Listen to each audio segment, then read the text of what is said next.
নমস্কার।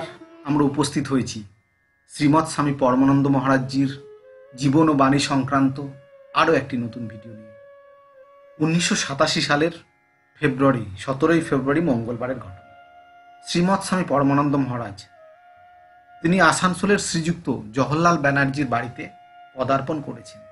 গুরুজি শুভাগমন করলেন বিকেল 3টে নাগাদ। সঙ্গে আছেন স্বরূপানন্দ স্বামী। ব্যানার্জি বাবুর বৈঠকখানা অতি সুন্দরভাবে সাজানো।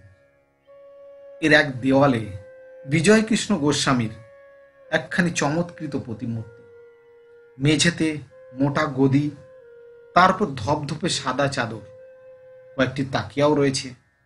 এখানে সবাই বসলেন। ভক্ত দর্শনার্থীদের আগমন হয় সন্ধ্যের সময়। এখন রমেন বাবু গুরুজির সাথে অন্তরঙ্গভাবে কিছু কথাবার্তা বললেন। রমেন বাবু জিজ্ঞাসা করছেন, গুরুজি, অন্তঃকরণ চতুষ্টয় পর্যায়ক্রমে কে কি করে এই বিষয়ে যদি একটু বুঝিয়ে দেন। শ্রীমৎ স্বামী একটু থেমে বললেন। তার হাতে একটি ফুল ছিল। তিনি ফুলটিকে দেখিয়ে বললেন, এটি চোখের সামনে রয়েছে, চোখে এটির প্রতিফলিত হচ্ছে। মন যদি এতে যুক্ত হয় তবে সেই মন খবরটা জানাবে বুদ্ধিকে। বুদ্ধি জানায় স্মৃতিকে। স্মৃতি কি করে? তার ভাণ্ডারে এইরূপ কিছু আছে কিনা বা কোনো কিছু দেখেছি কিনা সে খুঁজতে থাকে। যদি সে খুঁজে পায় তাহলে সেই মনকে সে আবার খবরটি জানায়। মন তখন অহংকে বলে, মুখ থেকে বেরোয়, এটি হচ্ছে গাঁদা ফুল। যদি স্মৃতিতে না থাকতো, বুদ্ধি মনকে সে খবর দিত এবং অহং বলতো, জানি না। সহজ ভাষায় বলি, মনে করো ট্রেনে যাচ্ছ, বলা হচ্ছে বর্ধমান ব্যান্ডেল হাওড়া, আবার হাওড়া ব্যান্ডেল বর্ধমান। ঠিক সেই রকম ঘটনা। রমেন বাবু একটা কঠিন প্রশ্ন জিজ্ঞাসা করছেন। বলছেন, আচ্ছা গুরুজি, অহেতু কি কৃপার মধ্যে কোনো জন্মের কোনো হেতু থাকে কি? শ্রীমৎ স্বামী এর গম্ভীর হয়ে বললেন, খড়ের গাদায় সূচ ঢুকিয়ে সূচ খোঁজা কেন? তিনি একটু থেমে বললেন, মনে করো একজন ঝুঁকে পড়ে কিছু একটা খুঁজছে। তা দেখে অন্য ব্যক্তিকে জিজ্ঞাসা করলো, কি খুঁজছো? সে বলল, সূচ। ওই ব্যক্তি বলল, ওই তো পড়ে আছে। ওটাকে কি বলবে? এই সময় রমেন বাবু গুরুজিকে বললেন, গুরুজি, মল্লিক শুনে গিয়ে বলেছে আপনি সূচ সরিয়ে উঠ ঢোকানোর কি একটা বলছেন। কি বলছিলেন? এই বলে একটু হাসাহাসি হলো। শ্রীমৎ স্বামী মজা করে বললেন, আরে দেখো না, মসজিদে ছোট্ট বিগ্রহের স্থান পায় না। বিগ্রহ সরিয়ে দিয়ে ওরা মাথা ঠুকে চলেছে মসজিদে, মাজারে, পাথরে। আবার তারা কি করছে? ডান্ডার মাথায় কালো পতাকা বেঁধে মিছিল বার করে আর বলে, দামাদাম মস্ত ক্যালেন্ডার। বাবা, ওটাও কি প্রতীক নয়? এই সময় রমেন বাবু একটু অন্য প্রসঙ্গে বলতে শুরু করলেন।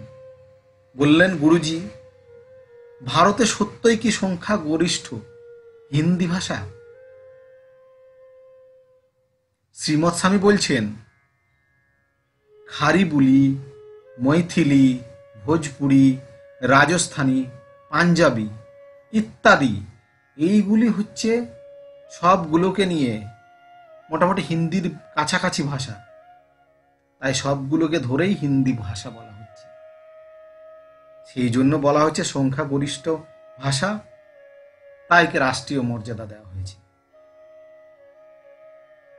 হিন্দিকে মোটেই যে পছন্দ করতেন না সেই রকমের একজন দক্ষিণ ভারতীয়, তিনি বললেন, মহারাজ, ভারতে ময়ূরের চাইতে কাকের সংখ্যা বেশি।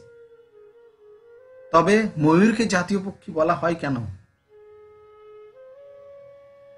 শ্রীমৎ স্বামী বলছেন, দেখো, অবিভক্ত বাংলা ধরলে ভারতের বাংলা ভাষার সংখ্যা অন্য যে কোনো ভাষার চেয়ে বেশি হতো। বাংলা বিভক্ত হয়ে গেল, তাই এই যে আর কি। হিন্দিতে মাত্র ৭৫,০০০ শব্দ, অন্যদিকে বাংলায় আছে ১,২৫,০০০-এরও বেশি, আর ইংরেজিতে ১,৭৫,০০০ শব্দ রয়েছে। সংস্কৃতকে রাষ্ট্রভাষা করলে কারো বিরোধ হতো না। তারপরেও শ্রীমৎ স্বামী বলছেন, তবে মানুষের ভাষা এখনো বড় নিচু মানের আছে। শ্রীমৎ স্বামী পরমানন্দ মহারাজ তিনি ভাষা সম্বন্ধে যথেষ্ট দক্ষ ছিলেন।